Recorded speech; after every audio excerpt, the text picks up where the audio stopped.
Alhamdulillahi Rabbil Alameen. As-salatu was-salamu ala khatamin nabiyyin wa ala alihi wa sahbihi ajma'in. Amma ba'd. Fa'auzu billahi minash shaitanir rajeem. Bismillahir rahmanir rahim. Qala Allah ta'ala fi surati al-Baqarah. وَمَا أَنفَقْتُم مِّن نَّفَقَةٍ أَوْ نَذَرْتُم مِّن نَّذْرٍ فَإِنَّ اللَّهَ يَعْلَمُهُ وَمَا لِلظَّالِمِينَ مِنْ أَنصَارٍ. Translation: and all what you spend in charity, alms, or vow for devotion are surely known to Allah, but those who are doing wrong will have no helpers.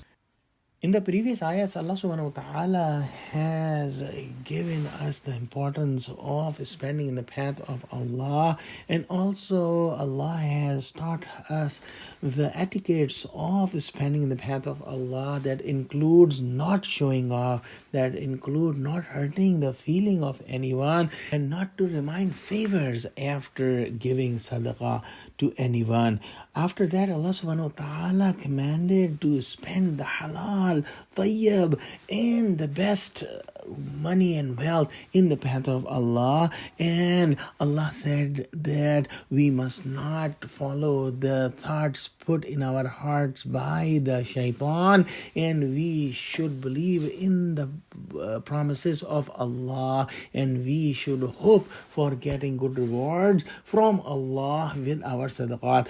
In this ayah, Allah subhanahu wa ta'ala has said that whenever we spend openly or secretively, or we make any vow, Allah knows everything. He knows what is in our hearts, and Allah subhanahu wa ta'ala has put the vows here in this ayah with the sadaqat, because commonly what happens is that if someone is sick or he's worried about anything, he would make a vow that I will do this much of sadaqah, or I will pray, or I will fast if I am free of this disease, or if this fear is gone. So Allah subhanahu wa ta'ala has combined the vow or nazar with the sadaqat in this ayah.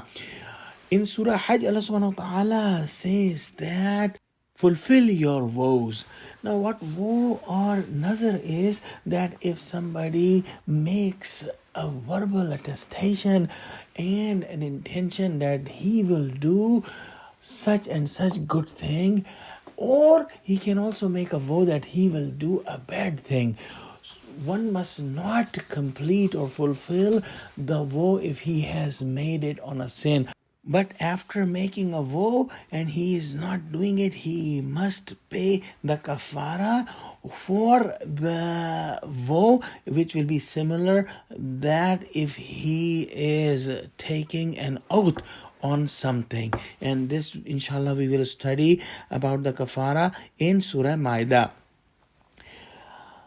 Hazrat Abdullah bin Ibn Umar anhuma said that Prophet Muhammad sallallahu alaihi wasallam forbidden to make a vow, and he said that the vow or nazar cannot repel anything.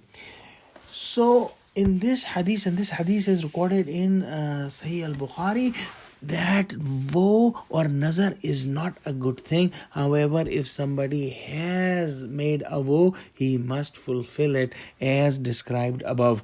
In the end, Allah subhanahu wa ta'ala has said that but those who are wrongdoers will have no helpers.